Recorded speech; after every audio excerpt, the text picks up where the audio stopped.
Became a Wear podcaster after being bit by a Fragments of Silicon.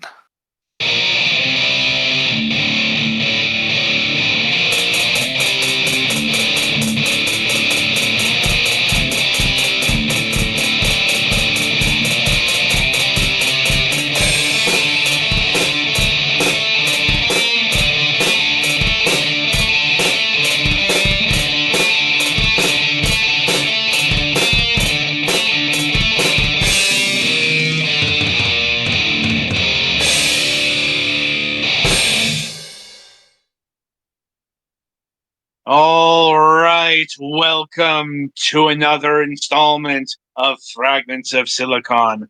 I'm your host, Adam. Joining me as always are my compatriots, Petty and Gollix. Right, so let us get to the news briefs. Gollix, why don't you start us off this week?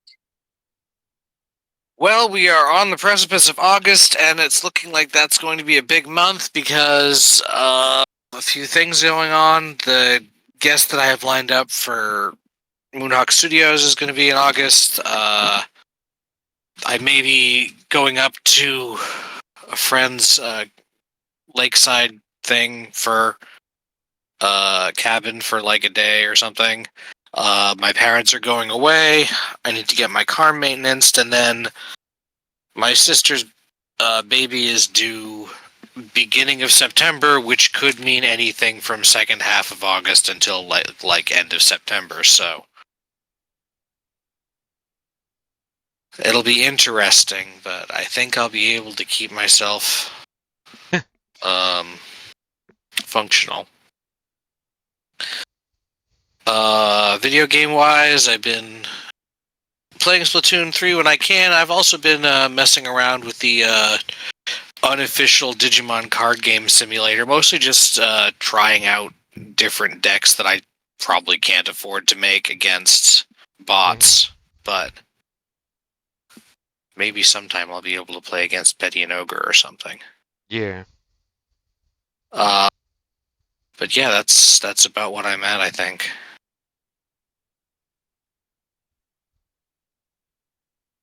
Hooray. Okay, anything else? No, I think that's all. Well, Petty, hope you're ready for the wind-up, because here's the pitch.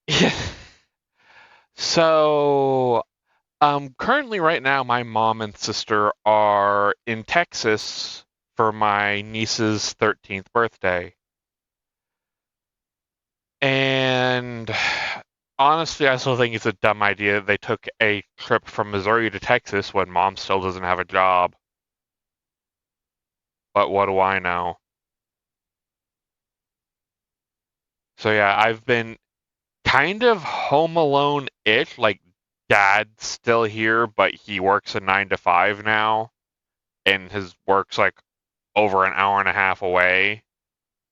So, he leaves before I get up in the morning, and he's like home for like an hour or two before he has to go to bed. So, not really a whole lot doing there. Let's see. Other than that, not really super much going on. I did get my niece some manga for her birthday. I got her one of the volumes of My Hero Academia she was missing, and I'm getting her started into Bleach, because the Bleach manga is actually pretty good. This is a lot. I would make a joke about why would you set her up for disappointment like that. Okay, but I understand that Bleach, the manga, isn't that bad. Up until the end of at least the Soul Society arc is probably one of the better manga. After that, it's debatable. Nobody's arguing that the first big chunk of Bleach is good. It's just that after a while, it kind of falls off a bit. Kubo could not follow up from Soul Society, and it just kept getting worse. Yeah. Well, see, the core problem, I think, is that when he's bored, he comes up with a new team of quirky mini-bosses. Look, child services may have to be called in if you give her the Fullbringer arc. Noted. Believe me, if I had the money, I almost bought her the 27 volume omnibus thing. I think it goes all the way through the Soul Society arc, though. But yeah, I guess it depends if she likes, because I think the set I got her is the first 3 volumes, so it's up to Grand Fisher, the first meeting. So, Yeah. and then that's kind of a decent, good trial run for somebody new to Bleach, see if they like it or not. I suppose. Like, because then if she does like it, then that's up to her parents to get the rest of them. Wait until they find out it's, what, 60 volumes? I lost track. But, yeah, Bleach went on for a good long while. Mm-hmm. But yeah, and then, yeah, outside of that, not really a whole lot going on, what with, just me here. I did partake a little bit in the end of the Xbox 360 sale. I grabbed some free DLC for some games I want to get. It's what with the store closing is going to be hard to get them afterwards. And then I can always just grab the games later. And then it's one of these things where I'm debating whether or not I want to hack my 360 to get access to the homebrew scene stuff, because, I mean, what's Microsoft going to do? Ban me from Xbox Live? So it's something I'll look into later, because I know for the Slims it's a bit more difficult. So I wish they were soft moddable. I really do. You knew But somebody in college who had a hacked Xbox. yeah. Couldn't take it online because that thing would have 100% gotten banned. Yeah, they have some stealth hacks for it now, but like, again, I don't really need to worry about that. What with, most of the Xbox Live games are shut down and the market's gone, so I'm Right. not sure why Microsoft would give a shit. Well, do remember backwards compatibility is a thing. But yeah, if you use the like third-party markets, you can't attach it to your account. So Right. even if I get a game that's one compatible, I couldn't attach it to my account to play it on the one. It would just stay forever on the 360.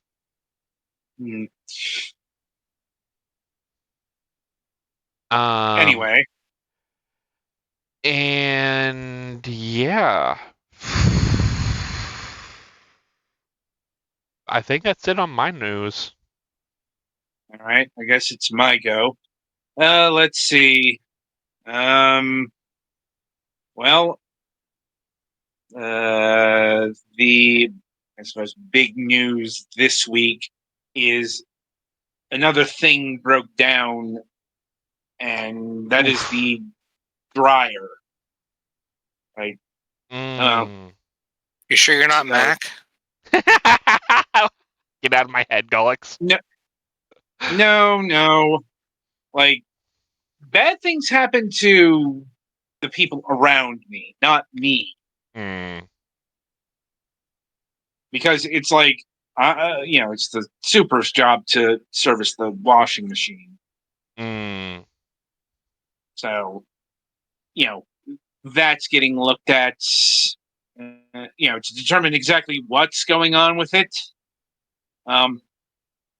I've heard it could be a broken belt. It could be a broken switch. It could be Could both. Could be something else. This is why someone has to get called in to look at it. Like, and let's see. So, birthday proceedings are getting delayed to next week because, as it turns out, the children are coming up this weekend. Oh man. So, dealing with them instead of going out to, it's a place where children and the ambience, let's say, don't mesh well. Like, or at least not with these children, because not only do they possess the energy of children,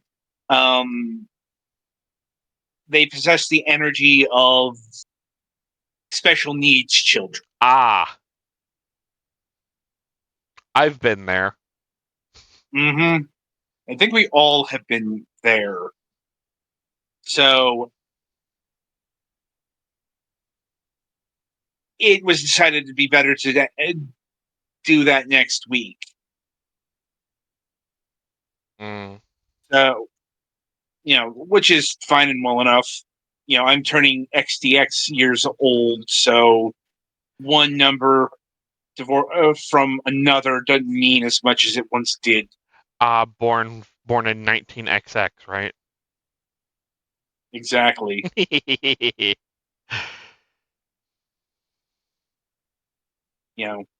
19 question mark can also work. Yeah. I Maybe was born in 2000? the 1900s. Anyway, still playing through the Halo Master Chief Collection. Finished off Halo 2 the other day. Also, something weird is going on with the Steam achievements there, because they're like registering, but way later than when I do something. Like, I think that has to do with the wrapper they're using. I think it needs to register. It would basically register the Microsoft Xbox achievement first, and then tell Steam you got it. How I'm thinking how it's working. Maybe so. I just know that I'm like four levels into Halo 3 now, and it hasn't picked up any Halo 3 achievements yet. Yeah, but I know it will, because like, if you see me getting like a bunch of Halo achievements, that's because it's all registering at once there. Yeah, and also Xbox, like Xbox Live has been having a whole bunch of issues. So the Xbox server is telling Steam you got them. If the Xbox Live is having issues, it's going to be a while till it lets Steam know. Mm-hmm. Anyway, that is my news for the week. So this is where we usually roll along to the interview, but that got adjusted for another week. Like, at least I think. Like, it could have been a cancellation. It's like it's one of those. Less important to what we got to fill the space with. So a few weeks back, we reviewed the remake of Riven that just came out. And I believe in said review, we mentioned that the original and its forebearer Mist were powered by a technology called HyperCard. But, we couldn't get into what HyperCard was because that is its own subject. And we didn't have enough time for a dry, petty explanation either. And it was mentioned that the Computer Chronicles covered this, and we might do that at some point. And, well, here we are. I think it's important to mention that the Computer Chronicles actually did 2 episodes on this technology. One in 1987 and a follow-up in 1990. This is the 1987. That's important to delineate because 1987 is before any games came out to use the technology. Because Cyan Worlds was using it as far back as their first release. The Manhole, which came out in 1988. So this episode was a year before that release. So it's going to be like squarely focused on the technology at hand. The technology, like business aspects, what they were using that for. Yes. But it's also important for the wider computer world because I forget if it's here in the 1990 episode where they're connected to hypertext transfer protocol, or HTTP. You know, what AKA powered the backbone of the late 90s internet. Mhm. Technically speaking, rolling all the way back to 1989 with the release of Mosaic. I feel that's important because we are getting into ultra technical computer details. Those matter. Anyway, so that's the setup for today's episode. So let's get on with the proceedings. HyperCard, what is it? It's not hyper, it's not even a card, it's not quite system software, it's not quite application software. There must be at least one guy who knows why what do you HyperCard call it is, that? Danny Goodman. He just wrote a 700-page book Apple. about it. And there's one other guy who knows what HyperCard is. He developed it, Bill Atkinson. They'll both be on our show. Today we unravel the mystery of HyperCard on this edition of the Computer Chronicles. That may be overselling it a bit. Yeah. Like, the mystery of HyperCard. Especially if you're watching these corny intro things they used to have. Well, yeah, it's like I think I'm on record as preferring their second intro. Their third one I completely can't stand because they decided to integrate late 90s internet noises into it. Yeah. Information exchange. Also, fuck you, McGraw-Hill. Go to hell. Serve computer professionals worldwide. That can never be said enough. On new hardware, software, and Also, technology. I'm echoing off you again, Adam. What did they specifically do bad? McGraw-Hill, the textbook textbooks? company? Yes. Okay. Textbooks, that's all. Totally lost my mind here and reverted to my childhood and playing with this erector set. What I'm trying to do is understand HyperCard, because the guy who developed HyperCard says it's like an erector set. Oh, that's unlocking some core adjacent memories? Like, not erector set, but like... Well, HyperCard is based upon hypertext. It's a concept that was introduced by Ted Nelson and Doug Engelbart. Connects is erector set, but you don't need tools. Research on a complicated, just any kind of a subject. The subject matter really exists in all sorts of different places. It can be books, magazines, videos, tape recordings, CompuServe, and if we can somehow link all this stuff electronically so that we click on Beethoven. And here's Gary Kildall laying out the internet as we know it literally today. Document, listen to the music, do some word processing and so Look, forth. he is an underappreciated genius in his time and now. The foundation for HyperCard.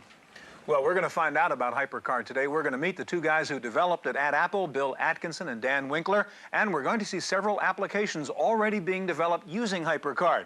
We begin by going to San Jose, California to meet a man who's using HyperCard to develop something called the Complete Car Cost Guide. Oh man! Got a Oh theme, my like, god, that's an like- 80s ass car. Experience, making the Oh, wrong yes. choice among lookalike The models last decade at before they breathtaking started prices using can turn a lasers simple for purchase into a precision lifelong angles. mistake. But Peter And we're Levy thinks he inspired can by take some of the the risk out box. of car buying with the help of a Macintosh Yep, and a HyperCard. boxy fucking cars, Peter has boxy written a fucking program to computers. construct a model car according to specific choices entered by the buyer. The HyperCard version of the Complete Car Cost Guide was spawned by the original book of the same name. The guide uses HyperCard visual cues to prompt even a first-time user to enter the kind of information that I affects can't really the cost commentate of much about ownership, this because it's like all optional card stuff. equipment, I mean, yearly it's mileage, interesting how they use and it, but geographical location. Yeah, The screen It's for when you want to do provides stuff by like pages clicking on that things flip instead of and having turn. to enter When text and commands are you know, entered like do it by that way. kiosks placing the cursor over a we menu have bar, used for decades. a This was HyperCard brand button, new shit. or by simply yeah. pointing Once and again, clicking on this the is the literal appropriate part of the vehicle. primordia of The today. Complete Car Cost Guide doesn't I promise to turn a cannot shopping chore into a emphasize that happy enough. experience, but the HyperCard Because stacks this looks make it easy primitive, to but not personalize several unfamiliar. choices and Like, then compare this them looks side by more side. modern than, Two say, when they vehicles may put up cost the same, DOS. but differ sharply in the Honestly, if they long put some term color and because some of bubble depreciation graphics on and that, you operating could probably costs. pass it off as But modern. in spite of individual differences, owning any vehicle is expensive. Right, but Give since it some this big is The loading icons. screen contains a reminder yeah, that the well, first 4 since years this of is ownership being done will for the cost original more than the Macintosh original line, price of of course the it's car. black and white all over. But yeah, that just shows how similar what it could have been for today. You know. Mm. Yes. Joining us in the studio now is Bill Atkinson. Bill is an Apple Fellow, the creator of HyperCard, also the creator of Quick Draw and Mac. Okay, we're not using that Dan term. Winkler. Dan is the senior engineer at Apple working on the HyperCard project. Gary? Apple Fellow. HyperCard sounds like a hardware board you'd put in your computer. Fellow is a Particular technical HyperCard term comes in, for 4 members floppy of disks. certain Could organizations. you tell us what HyperCard's I'm all about? aware. Well, really Still simply put, pretentious. HyperCard is a software erector set. It lets Yeah, no, my non-programmers bro put looks like together he's about interactive to information. spawn a new pocket Show us how vector you any actually do this, second. Bill. You use cards. Like I that said, contain graphics. this is text, kind of one of those buttons. bridgings of Here, I've got a fashion stack of cards. I can because, press on this you button, look at our hosts and it will over take there me to on another the card. left, Okay, that and they're button's particular still function is all get to the next business card. all the time. Lots of buttons to do different And things. we Buttons get can do the things we like get the dialing Apple phone fellows and taking a here, look to cards and they're lots of different Whatever things. the late Business 80s casual. equivalent of Um, yeah. Cards are grouped together into stacks. Well, One it was floppy kind of a disk thing can, in share with Silicon somebody else. Valley Um, where can organize it so being that more any formal card can showed fit you any were other more card. serious about your Is this where thing get because the you were motion less hypertext concerned with built into the appearances. HyperCard system? Well, it's Yeah, also it's kind of representing the freedom transition to, from organize the oh, information according to how things are the hosts associated who with are each other, not just according to the IBM next card in the personified. list. Like IBM That's is fair. The buttons, as I button said, can do down, lots of gray, things. Here's one that and makes that a just noise and sound. bled into their fucking And you can software. have lots of different kinds If of you cards. weren't wearing a business suit The at standard IBM, 3x5 you were asked to card go is a home. weak metaphor, but Yeah. you can include things like And an yeah, expense report. guys on the Or right, maybe yeah, a they're appointment book, they're the things waves like of that. Silicon Lots of Valley different that'll kinds of start things can be on permeating cards. Even technology little going interactions. forward to Here's this a little day. keyboard that you can click on. It's just, unfortunately, makes, since it's the sounds late and moves 80s, the note So you can accordingly. do they're going to things look within a card itself. A late card is just 80s, not some late information. 80s business casual. What's real important is that cards contain both so- information Oh, that's still and kind That's of business where- casual today. That's sort of what's new here. Right, but it's also, One you're particular not getting card that we use a those, lot let's is the say, home card, hues which serves today. as sort of Fair. a Like, home base look, of, I mean, that leading is a out to all shirt the other that you stacks can of only wear cards that I from use frequently. 1987 to, let's say, For 1992. example, if I touch here on the home Yeah, card, I probably. can go to my address list. Yeah, business Cards that have names clothing and addresses coloration has of people. gotten really boring for men. Right. Yeah. HyperCard comes with a set of stacks that you can Right. use as they are, but also make your own. Okay. Some people start, But it's they'll also, start by making small note changes to the stacks, complete lack and then of they'll actually make neckwear. their own fresh ones. And people have already developed quite a few stacks using Indeed. HyperCard, haven't they? We've Right. talked about And Whereas- they've been kind of going on this in the background, but networks. how Okay, what other like the things can you do? primordial stuff of this So I might working say, is fascinating to me. Jim But and quickly get to a card Oh, yes. containing that. But, it's like the fashions is so fucking 80s, we have to talk about this. yes. Especially the contrast between hosts and guests. It'll find it. Like, I could go to a calendar and because, like, see a you yearly go calendar here, or touch on a particular and look at day, other go episodes out from to around this time and back and forth. Like, we'll these are see different stacks of people information. still wearing Here I've suits. Yeah, got a stack you that can has, definitely tell my who's to-do list from, in it. IBM, select something Compaq, there. HP, And then touch on the address and who's icon, from like And who's- Apple or that button will take Silicon me to Valley the address startup. stack and look up Yeah. what I had just selected there. So I can have the information in these stacks tied together That was an in ways example, I that guess, make I of know, it's just, following a hypertext it's link weird in that case, right? there's such Right. Only that was a rich fashion history in this show. Search once I it got see, there. yeah, right. Well, it spanned for I what? could have other stacks. 20 Here, let's go years? back to the home. Here's a 20 stack that contains more contact information. thereabouts. I think Here I might say find it's a from horse 1983 to and 2002. get to a card that has a horse. So Or I could That's branch quite a around long to time. other cards that had horses just by clicking on them. There's nothing real magic here. Okay, so you went find horse, it pulled up all the horse cards, and you now have a at the horse time, card stack. but Is that this is No, completely it's just show me the romanticized next now. card that had the word horse in it. Okay, well, that's what I meant. I could say, show me. Now, something that here's will a never be button on this wheel. romanticized, those So Coke if I bottle touch on bottom that, I can glasses. see it's going to other wheels. Oh, my goodness. So these buttons, I or mean, links, for some can people be that's used still to a thing, express but that's thematic mostly threads 'cause, running through you information. know, Here, touch on a hat to get the things cheap that have hats. insurance Believe me. glasses. I mean, even for people who don't use contacts because their glasses They've made You can glasses also scan technology through that images lets you rather have a quickly. thinner You could lens just with the same amount show me of what's power. there, even if you Yeah, don't but know those what's are there. very You were involved expensive in the unless you HyperTalk absolutely part need of it. Like HyperCard, for my which is, I guess, the sister, highest level if she here. Could you wasn't explain that a little bit? legally blind, HyperTalk is the language she would that have tells to the have buttons what glasses to like do. When you that, look inside a and button, get the you can ultra see its thins script, which would is its be brains. This message box here, $400. where we've been typing commands like find, can do a lot I more. don't even mean ultra, It can just do like a bit calculations thinner. there. You can, it knows about the value of pi, it knows all the math functions, it knows what the date is or what the long date is. But yeah, this is basically, The long. they're basically building Google nobody over saw there it. if you think about it, like modern Or you internet could give it Google little type commands stuff. like go to next card, like that, and it will. And Having if stuff you look tagged inside so one that of you these can little get buttons, between you'll see that Yep. its related brains things, or you can actually say, sort for go to related next card. things. That's how Yep. that button A term knows with where a to go. term that we that call button. This is how hyperlinking. a customer Yep. or user would actually program the That'll buttons be on the Like themselves. this. test later, Let's make a new children. button. For example, Yeah, let's it's all go back to the connected. first card here. Like, Supposing we want to the this hyper eye to tie in some other place. Take the tag button here tool, really stretch out a button here, ran bone deep. and say link that to, say, And find yeah, an they're showing eye, how they link things. and say link it to this Yep. card. That's all it takes to make a new link between that eye and that. I see. Like I said, So that I you can don't go think there. they quite To do knew that what much they doesn't require had any here knowledge of in scripting. Oh, yeah, If you're 1987. concerned about scripting, you can How progress could to they? modifying buttons like that. If For we look example, inside this button, we'll see that what Well, link it's like to you really figure did how was it wrote a fast little they script turn for and us. burn Which is your little stuff, program telling the like button even what to do. computer-wise. And now you can go in by This- hand and modify that. For example, we could add There a is visual easily a effect. future We where could say this visual is just a effect dissolve, for footnote, if example. anything. And now that very same I button, mean, when you touch technically on it, is a will footnote. dissolve Yeah. that Technology eye. itself. Or you could go a step It's more further what and say, spun well, out from I want a sound HyperCard. effect Fair. in it too. So you could Because yeah, say, the well, HyperCard itself play me a isn't sound really a thing, like but this, the and maybe make it hypertext visual effect dissolve slowly. stuff slow is, dissolve. you know, still And now when you very touch much there, a thing. it plays a sound and Ooh, dissolves absolutely. slowly. so that the scripting language lets you customize buttons and make new buttons that weren't already there. Okay. Yeah, this is really a multi-dimensional erector set that will go on forever. I mean, Right. It comes with boxes of parts already. Right. There's lots Like- of art ideas that you can cut and paste if you're slow with the painting tools.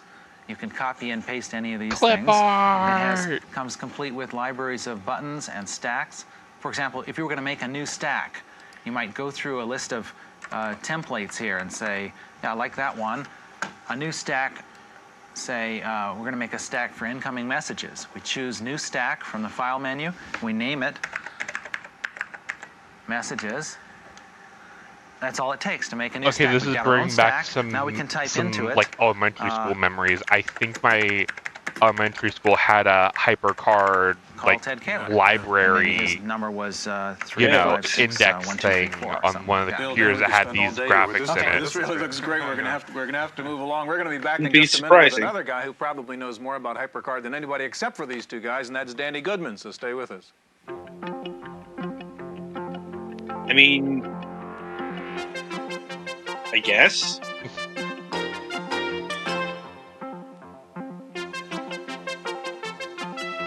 Joining us in the studio now is Danny Goodman, author of the Complete HyperCard Oh, God, Handbook, the called polo. Bible of HyperCard. And back with us, of course, Bill Atkinson, the developer of HyperCard. Danny, I'd be interested. What was your first reaction the first time you looked at HyperCard? I've been covering the computer industry for several years, and the only three things that ever made me tingle He when I got saw things something thrown new, at him in and school. HyperCard was definitely one of them. And it's like my brain expanded because I saw And so much stuffed in opportunity. lockers. Tell me what the other two were, Let's by the be way. honest Well, here. they happened to be the Macintosh and output from the first from prototype laser writer. Now, you're not a programmer, right? No, I'm a writer. But you've already developed some things using HyperCard, and Focal Point is one of them. And tell us what that is And that's why the you developed important it. note Our to focal point contrast. is He's not a Sackler, programmer. it's He's published a by writer, and Activision. yet he And it's can a collection of manipulate the stacks that system help quite you easily. manage the things in your business. You I know, and actually that goes wrote along myself with to manage the things in my business, what Apple was things I don't doing like at to the have to time. worry about. You know, I don't like it's to like retype. I don't like bringing to they in were the very much casuals. So it comes up to something like a daily keep it appointment simple, book, and you can stupid. navigate That was the day by entire day, advertising week, around month, the or year just by Macintosh. clicking there on the arrows. There is an intelligent to-do list that lets you list items. That that plus, need to you do. know, You can also type breaking. in like priorities, like that, and Mold. let HyperCard sort them for me so they're in my Or order. making, And when I check off an item depending as on being done, perspective. that's fine. I don't know, Gary or Stuart, when you I don't always finish everything every day. It's on my list. And when that happens, I just click on this carryover button down here, and all I think he's carried over automatically. protoforming, browsing Wikipedia here. There's a telephone probably management system here. There is a document launcher, which lets you create little mini finders or group documents from within here, the way you like to group them, the way that makes sense to you. And you go straight out to the application and then come back afterwards. No, it doesn't have to make sense to others. Client and vendor, that kind of management. We have a number of all buttons encountered on the that right side, and you can look at your client records and also on your projects. And to enter information about your clients, I give you a little pop-up list, and you just click, and the name gets put in there automatically, no retyping. And the one application here that ties everything together is the deadlines, and it goes into all your cards, pulls out all your little milestones and follow-ups, organizes them, sorts them chronologically, and gives you at a glance, where you stand, what's late, what's today, what's coming up. You really use one of those. What is he describing here? Probably the caveman version of Google Calendar. Use HyperCard. Well, it was very rewarding to me to see somebody really building stuff with this. The software erector set approach was actually working for people putting together interactive information. Now Apple is handling HyperCard in a kind of unusual way. I mean, how do you get HyperCard? If you buy a Macintosh, it comes free with it. If you have a Macintosh already, you can buy it for $49. So you're really trying to get people out there like Danny. We want it to be there for everybody who makes stacks to be able to share them, and everybody should have the program to be able to access those stacks. Where do you think this is going to go in terms of, at first it looks like the Mac came out as a sort of a successor to the Apple II and got into games and drawings and things like that, and sort of has become a business computer now. Do you see that the HyperCard also is going to be a very powerful business tool?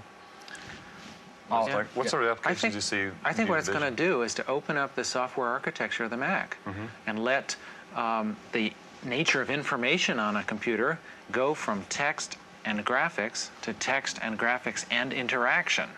Sort of the rest of the world's kind of catching up to the graphics part while we're moving on to the interaction part. And so the programmers are actually going to be coming from some of the vertical markets and so forth themselves rather than being the traditional that's programmers. basically where things went. People that have creative ideas but aren't programmers will be able to express their ideas or their expertise in a certain subject. We have another example. Yeah, a lot of right librarians aren't programmers, and they're able to put their card catalogs in HyperCard format.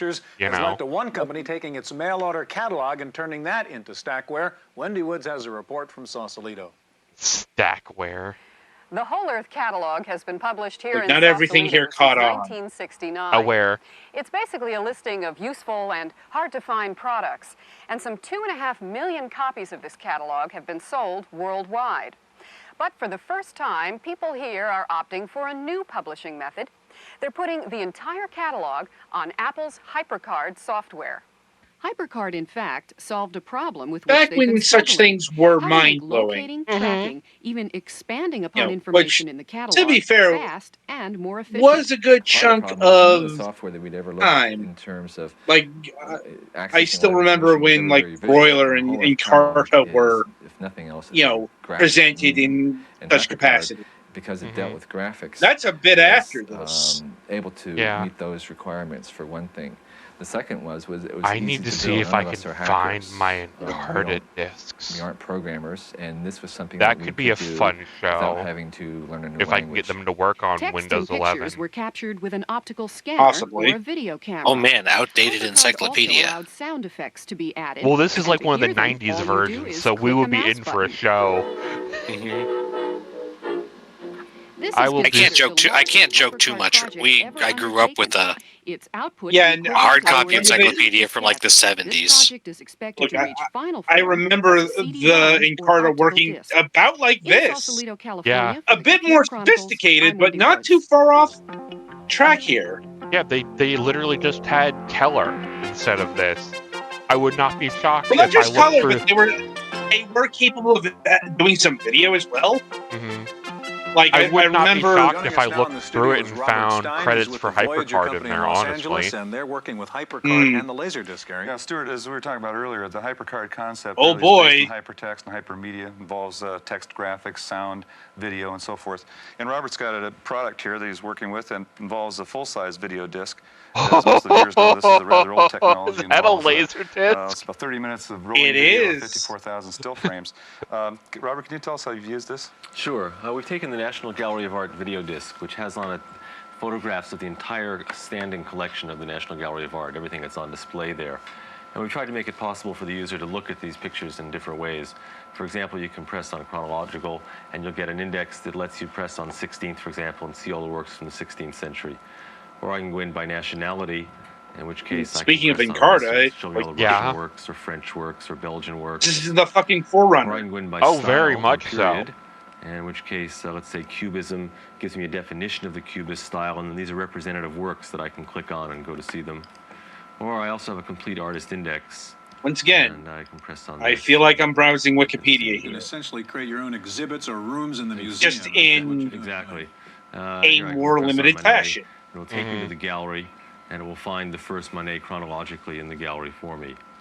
And comes up on the screen, gives me information about this particular painting, and the painting is on the Big screen. is that Let's say I'm interested disc? in Monet, I can ask for more of this artist. Or does it have Press a on the button, it will PC find me the laser next disc thing painting by attached Monet. to it? Well, most of this is black and white, but Or, let's say I'm interested in this style. also remember the resolution on these images is like Impressionist Well, painters, it'll find Monet. 420 by 280 or whatever. It'll find If this is whatever just on a for me. floppy disk, Sometimes a magnifying how glass the will No. fuck? screen, and this means that I have a detail. It Yeah, must this has not. got to be on a CD of some sort. Either a CD As or you it's can No, see, they the showed- motion they showed- projector comes no, up they and showed the tells me I disc. have It's on motion a picture laser. sequence on the video Oh, disc okay. about this particular painting. But like, how is it? I didn't remember a way that laser disc could connect to a Mac, unless you're using something And also special. this icon Well, up here look is at the our thing marginalia under the icon. other Lets monitor. me, There's put a something note there. in here. I can say, That's where the laser for disc example, player reminds is. me of my daughter Katie, and note card will go away, and this will change from Like, empty to see full. the red And then a monitor? year from now, Yeah. I don't There's remember the name of this painting or who did That's it. where the laser I can disc simply, is.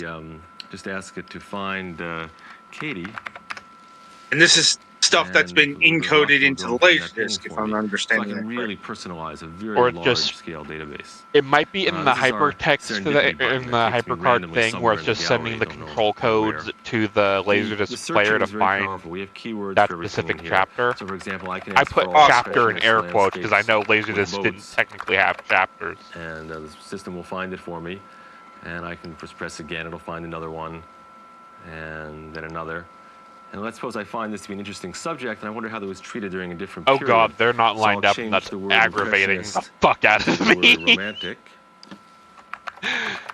They are slightly and I'll off find level. romantic landscapes with boats. And then using one of HyperCard's most important features, it'll remember the last 42 things that I've looked at, so I can Whatever, just retrace. like the things that and it'll go trigger back and find the OCD, last picture apparently. and the last picture, and I can retrace in both directions, so that I always pretty much have everything available to me. Yeah, all they're the sending time. control What do you codes think to the that HyperCard thing means just to in the interactive video? background. I Which, think, for a well, Mac, interactive that's video for- Well, I've been in insane. this business for 7 years. Mac wasn't exactly and we've been known for its, concentrating on what they call level one multitasking discs and, that like, don't have a computer, being able because to we do didn't think stuff there's a in the computer powerful background. enough. I think I'm with assuming it's like at HyperCard least a and second Macintosh gen together, Mac, I mean, this is year one of with interactive more video. RAM in it. Possibly. That's an impressive use of HyperCard. That's it for HyperCard. Also, We keep in hope mind you they got enjoyed it. Hope people you'll see us from again next Apple week to on get the the Computer actual Chronicles. HyperCard developers here. They could probably wrangle the best Mac money could buy. So I guess we're done with this because they're going into the random access thing. Well, we got to do the random access. In the What random was access the file this computer week, news of Comdex the week? dominates the news here at the Las Vegas Convention Center. Oh It boy, was the 10th Comdex. annual Fall Comdex, and the Remember biggest one, over Comdex? 100,000 attendees, Vaguely. and Probably. 1,700 exhibitors. On the hardware Like the side, big I vaguely computer rem- show. still battle over I'm bus more architecture I more know of between ASIC and Computex. MCA, and there was no clear consensus as to who the winner would be. At a keynote session, Compact's Rod Kenyon said the main issue was compatibility with the installed base of PCs. But IBM's Terry Lautenbach said the old AT bus had simply run out of gas and could not support advanced applications. Analyst Tim Baharan said he thought microchannel architecture would prevail in the end. Oh but god, only after a microchannel. struggle. Color printers were hot now that color has taken over the monitor business, with over half the CRTs in use being color displays. The next logical step is color printers. The increased use of desktop publishing and desktop presentations also appears to be driving a new interest in transferring the color on the screen to color print. Optical storage was warm, though not quite hot. Sony was demonstrating and taking orders for its new erasable optical disc drives. Microsoft was pushing their CD-ROM Rewritables products, with this and early? Intel, which recently acquired digital video interactive technology, You'd be surprised is how showing far. prototypes of new Like, I DVI guess the next optical disc Computer products. Chronicles episode we can Apple do returned to is the Comdex with a major CD-ROM push for episode from like Macintosh 2, and Commodore and 1985. Atari were here, very visible, each pushing Probably, because graphics, I music, thought animation, and rewritables was a video. 2000s On the software invention. side, the buzzword was groupware. No. Groupware is more than just network software. It's software which primarily supports groups and group work activities rather than individuals. Analyst Amy Wall, who chaired the Comdex session on groupware, said the hot topic is procedural processing software that can track the movement of paper through an organization. Other hot software topics were PIMS, personal information managers, with Lotus reporting good sales of Agenda. Many marketers' eyes at this Comdex were focused more on Europe than on the United States. In 1992, Europe is scheduled to unify and move to one common set of computer standards. That means a new unified Europe would represent a larger market than the United States. Indeed, the standards issue may be simpler there than here at home. IBM took some heat from analysts at Comdex. One characterized OS2 the idea of one standard in computer. Unix can do everything OS2 Yeah, can yeah, and more. I But the chuckled a issue little was bit at over what your price IBM side. and ease of use. IBM itself put on quite a show, saying OS2 and PS2 were doing very well, thank you. In business land, executives at PS said IBM's NCA up more than 50% of its business and 286 and Good 386 times. machines. Before the Byte bad Magazine ran a times survey on happened. operating systems, asking Comdex attendees which operating system would dominate in the 1990s. The winner was Extended DOS. In second place was Standard DOS. OS2 came in third, followed by Graphic Interface Unix, Standard Command Not Line exact. Unix, and last Granted, among Comdex voters nobody was Macintosh picking operating Windows to system. win the Oh 90s yeah, at this point. Unveiled its Windows new came out of laptop nowhere car with a seat. fucking It's a hammer. laptop platform that clips onto the passenger seat of your car, turning it into a computer workstation. Get stuck at a red light, just turn around and start computing. Oh That's it for my this week's God, Chronicles. no. We'll see you next time. The Computer Chronicles is made Please do possible not by use your Byte computer in the car. Publishers of I think Byte those are the Magazine people who buy and Cybertrucks. BIX, the Byte Probably. Information Exchange. In print and online, Byte and BIX serve computer professionals worldwide with detailed information on new hardware, software, and technologies. For a transcript of this week's Computer Chronicles, send $4 to PTV Publications. All We don't have right. to pay for it. Yeah, we can just watch it. Yeah. I mean, thanks to, the innovations that HyperCard did and cascading through the decades, that is a weird recursion to think about. Indeed. I'm going to kill the stream since we're done with that. Yeah. Like I said, this wasn't particularly funny, but that wasn't the point. Like I said, Computer Chronicles, especially like looking at the 80s stuff, it tends to be on the dry side. Mm-hmm. Like, still a lot of IBM influence there. Yeah. I'm like, they're still in the suits and wood panel. I don't know. I think next time I'm going to drag something from the late 90s just to show how different things would look on that program. Mm-hmm. But that's for next time. Anyway, so with that in mind, Petty, when you can, play us to the topic. All right. Where is that damn button?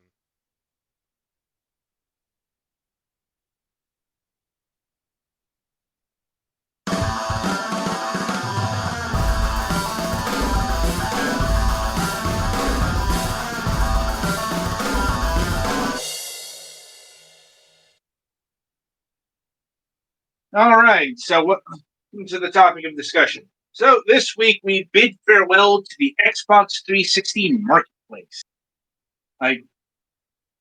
Because as of a couple days ago, at time of broadcast / recording, the plug has finally been pulled on all services that are online for the venerable Xbox 360. About just shy of its 19th birthday. which does technically leave the PlayStation 3 storefront as the last one standing. Mild addendum there, Adam. Xbox Live multiplayer still works. It's just the storefront that was taken down. Well, that's interesting. I had heard it was all online services. Some games have already had their online pulled, but like some that are still up, I could still connect to.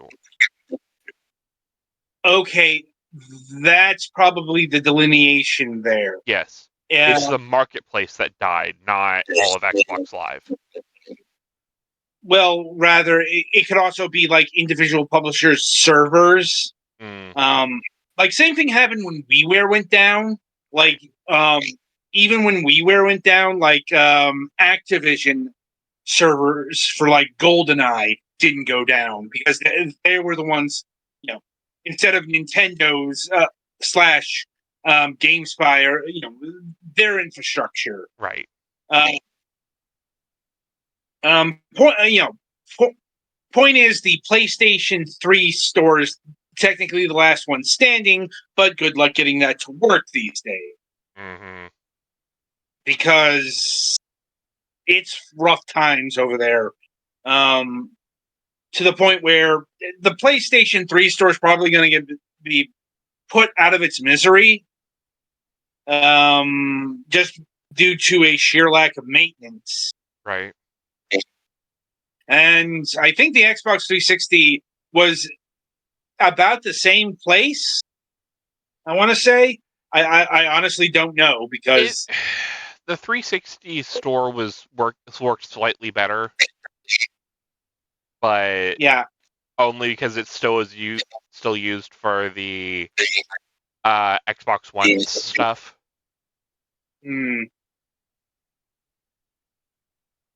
But yeah, Microsoft has taken a big old shotgun and brought the marketplace to the woodshed. So, if, you know,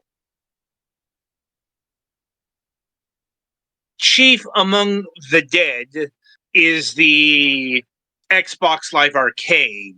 But, you know, it's like, but it's the everything, the bigger Xbox 360 games marketplace, the television and film stuff. It's all digital dust.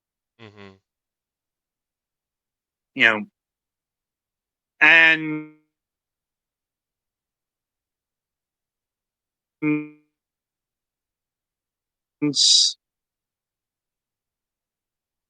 breaking up, Adam. There isn't really too much on. How about now? Hello? Try saying a few things now. You were severely breaking up. Yeah, we missed like the last two entire lines. Discord, why do you do this? Because Discord. No, seriously. Yes, anyway. I suppose so. Okay, it seems to be okay now. It's like, anyway, as I was saying, chief among the dead is the Xbox Live Arcade. Probably the breakout segment of Xbox Live, especially in the early days. I'm like,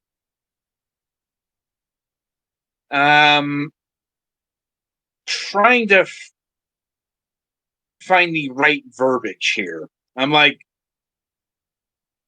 well, Xbox Live Arcade was probably the most important downloadable storefront until the heyday of Steam. Well, it was an indie renaissance. Among other things, it's not just indie games, though. It's like downloadable games in general.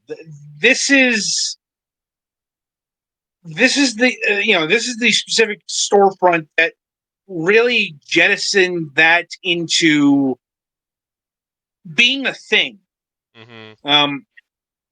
and it's all it's also before it's before PlayStation the PlayStation Network, before WiiWare, before the Virtual Console, before anything else. There was Xbox Live, the Xbox Live Arcade. But the thing is, the Xbox Live Arcade did not begin with the Xbox 360. It got birthed on the original Xbox. Mm-hmm. But most people didn't know that because you needed a special update to get that. Not just that, but we're talking about downloading games on the original Xbox. It came in the year 2004. There weren't a whole bunch of them, and they were selling like Bejeweled at $20, which was in line with what was being done on the PC, but not with what was being done on the original Xbox, or what was being done on the Xbox 360 Live Arcade, because the Xbox Live pricing was that's what would come to dominate downloadable games for a very long time. The $14.99. Oh no! The 3-tier, 5, 10, 15. Right. Like, and that's not exactly how it equated out, because this is also the time of internet funny money. Yep. Microsoft points, Wii points, that shit. It was really only it was Sony that decided to not avoid getting it's to avoid getting taxed on a lot of transactions and stuff. Right. Or being worried about should be being taxed on a lot of transactions. In the case of Microsoft points, it was more insidious. It was to get people to spend extra on digital purchases. Mm-hmm. Because Wii points operated like that. 100 Wii points was $1. It was not the case with Microsoft points. No, it was not. We say 400, 800, 1,200 Microsoft points. Those were the official designations into how they equated to 5, 10, 15. But that wasn't, it wasn't 100 Microsoft points to $1. It was 80 Microsoft points to $1. So 100 Microsoft points was $1 and some change. Mm-hmm. So, it was basically a math scheme to get you to pay more in digital purchases. Yeah, a lot of mobile devs will do this nowadays. Yes, but with the two or so layers of virtual currency, and yeah, that was pretty much what Microsoft was running on the Xbox 360. That's something that I am so very glad got buried with the Xbox 360. This artificial exchange that really didn't need to exist.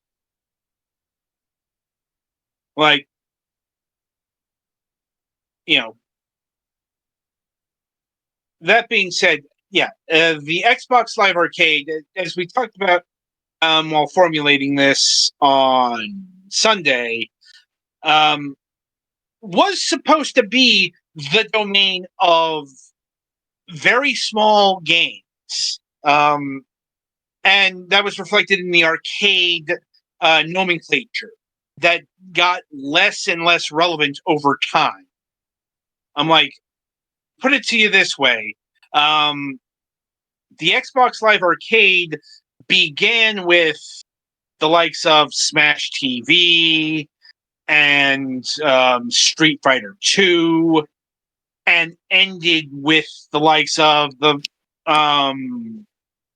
the episodes of Life is Strange. Mm-hmm.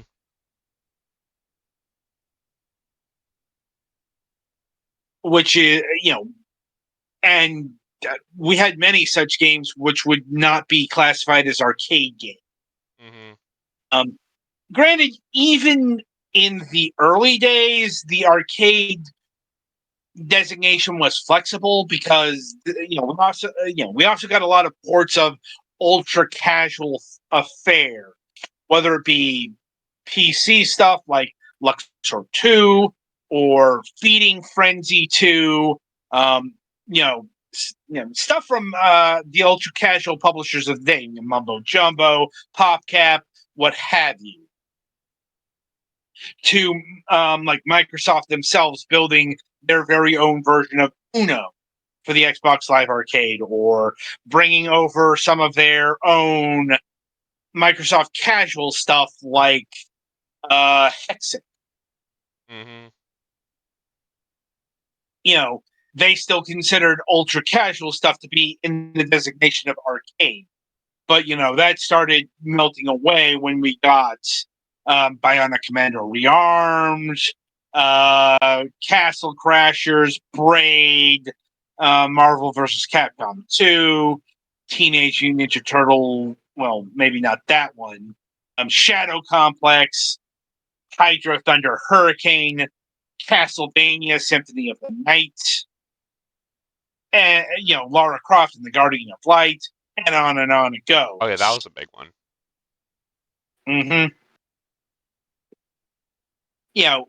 The point is, the Xbox Live Arcade became a paradox that they couldn't ditch until the Xbox One. Because the Xbox Live Arcade ceased to be more and more over time an arcade storefront. And that further got muddled with things like the Xbox Game Room and the Xbox Indie Games channel. Even though the Xbox Live Arcade would still house a lot of indie titles.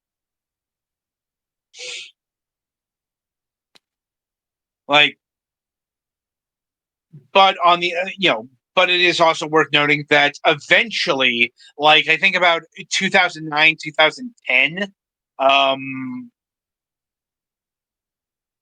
we would get full on Xbox 360s that were made to be available on the storefront.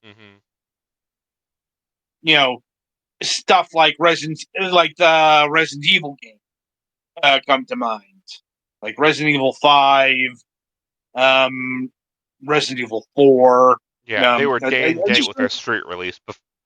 There was a time early on where it was like a couple weeks later because they wanted to, do physical sales, and then they started having them day and date with physical. Right. That's the reflection of how rapidly things changed with just over the course of the Xbox 360's lifespan. Mm-hmm. Because like I remember when the Xbox 3, the Xbox Live Arcade and the PlayStation Network, like having full-on console games on the storefronts seemed a bit distant. Not too distant with the PlayStation Network, because fair play to them, they're the ones who led the charge with big games. Because like one of the first things to show up on the PlayStation Network was Tekken 5 Dark Resurrection, an enhanced port of a PlayStation 2 game. Yeah. Well, most of the PS2 games that were actually on the storefront were enhanced ports. They weren't original like PS2 quality. But that's the thing that the PlayStation Network was neutral against. Like, they didn't really care about the size of a game as opposed to the more rigid Xbox Live Arcade. Like, Microsoft actively fought against games getting bigger for a time, but just this is where the marketplace was headed, mainly due to competition. Because if it were up to Microsoft, things would have been a lot slower. Because the Xbox Live Arcade had had caps on it, whereas the PlayStation Network did not. Now, WiiWare also had caps, but that was more in line with what you could and could not do with the fucking Wii and its limited onboard memory capacity. Yeah, that really kind of hamstrung the Wii shop. Yeah, because even when you had a hard drive or something to add more space, it still had that limitation on how much it could load at once. Right, and we're talking the limitations of 6th generation hardware, like, which were very, very limited. Like, even in comparison to the Xbox 360, which by today's terms was very limited in what it could do. It's like the Xbox 360 was limited, the Wii was limited times 4 or thereabouts. But we know the Xbox Live Arcade caps were almost entirely artificial because they kept getting raised. Like, Microsoft could raise the cap from, this is the literal expansion here, from 50 MB to 150 MB to 350 MB to 2 gigs. Note that last jump. Yep. Whereas 2 gigs is more of a actual hardware that's the limit. we don't care. That's the we don't care anymore limit. Yeah.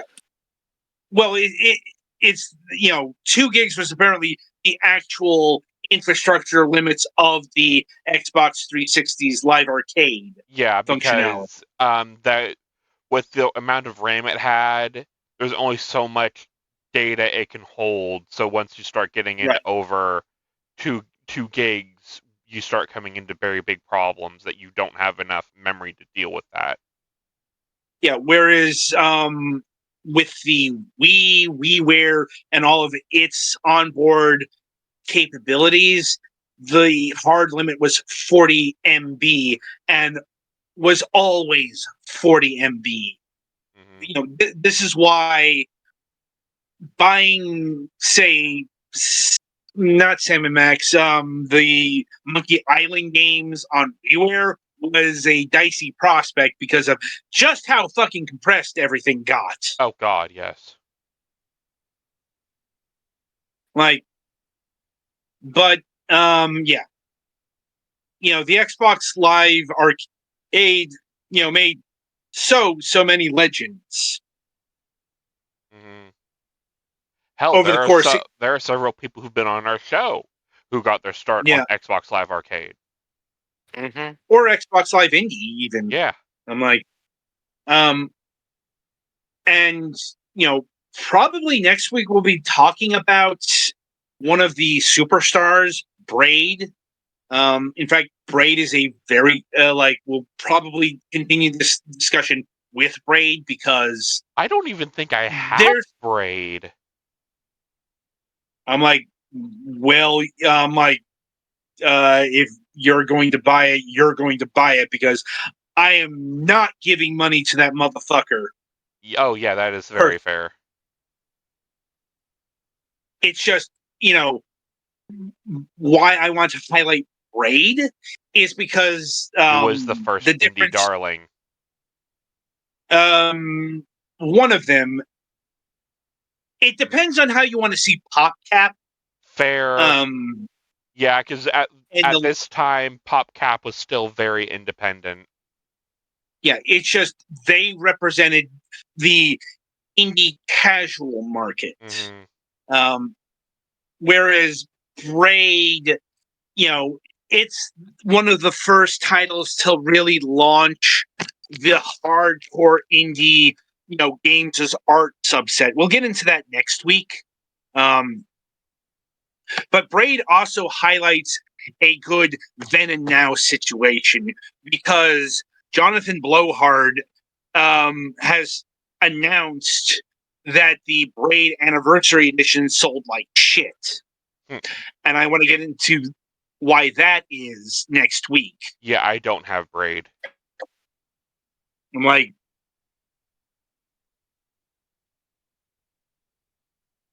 well, you can still buy the original version on Steam, ironically enough. Yeah, but like I said, yeah, I'll look into it maybe.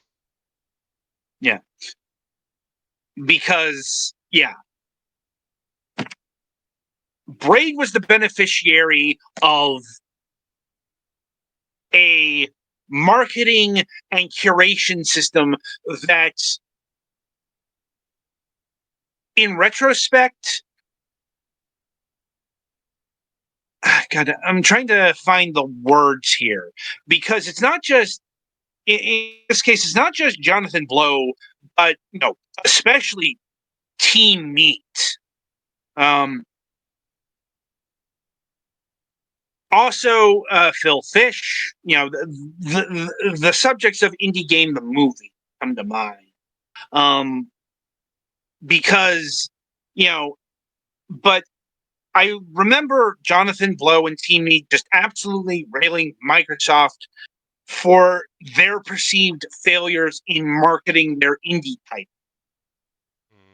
I'm like, whereas we look at the state of, say, Super Meat Boy Forever, but especially Braid Anniversary Edition.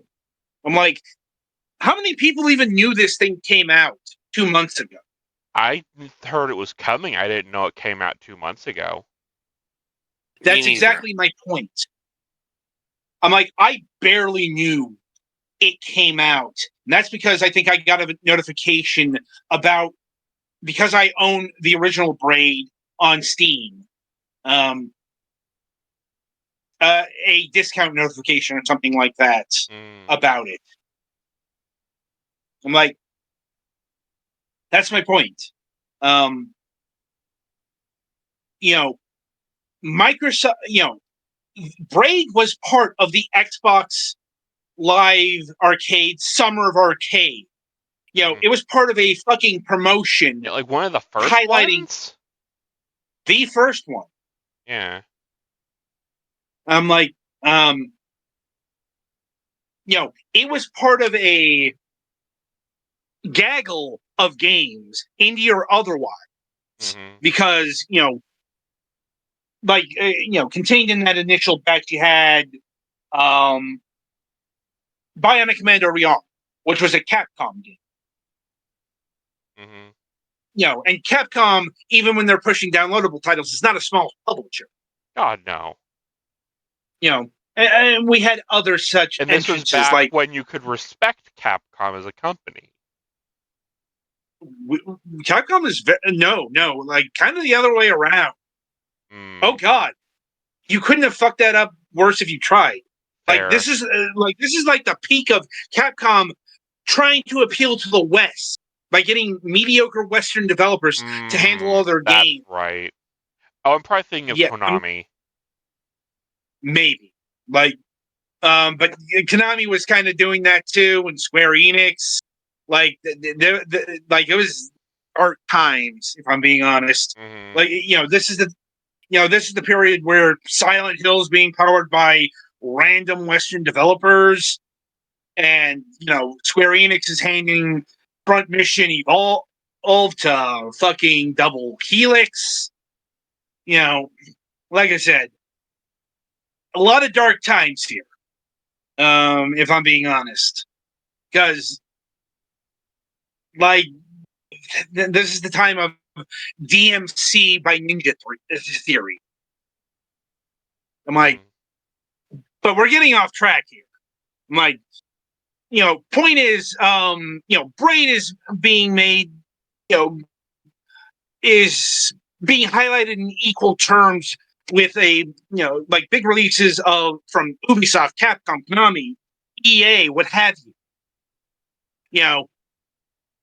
Microsoft was making a statement that said that Bastion, Braid, Castle Crashers, Super Meat Boy, Fez, Trials HD, which hadn't been picked up by Ubisoft yet.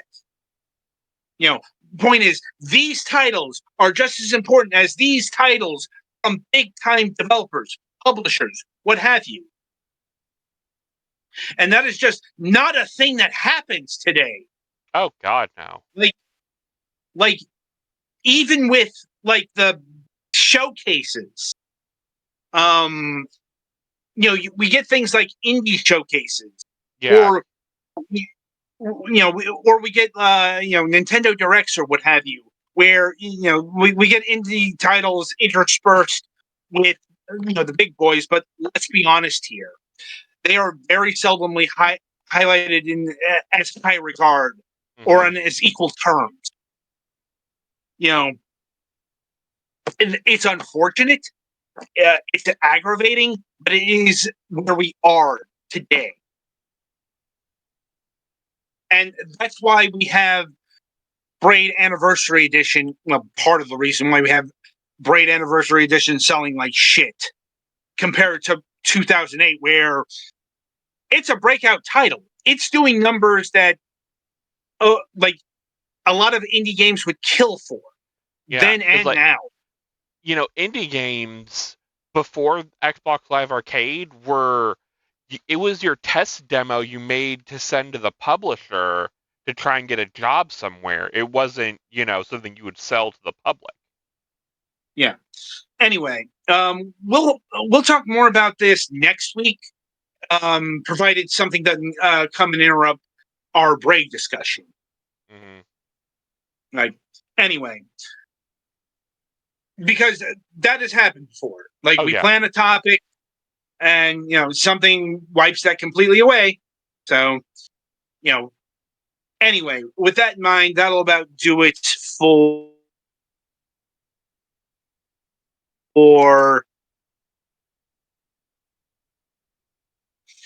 this week's installment of Fragments. We do have a new episode of MSP planned, in a short amount of time, let's say.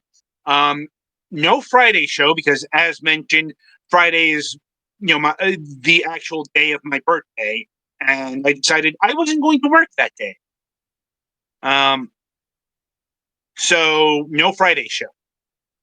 And coming up on the Sunday reviews, we'll be having reviews of Master Blaster. And I do want to clarify, that is not Blaster Master. We're not covering any of the Blaster Master Zero games or anything like that there. Master Blaster is a very, very different game than Blaster Master. No Creeps Were Harmed TD. And Yet It Moves. And finally, The Fall of Aether Station. Indie titles are very weirdly named. So until next time, I shall wish you good gaming.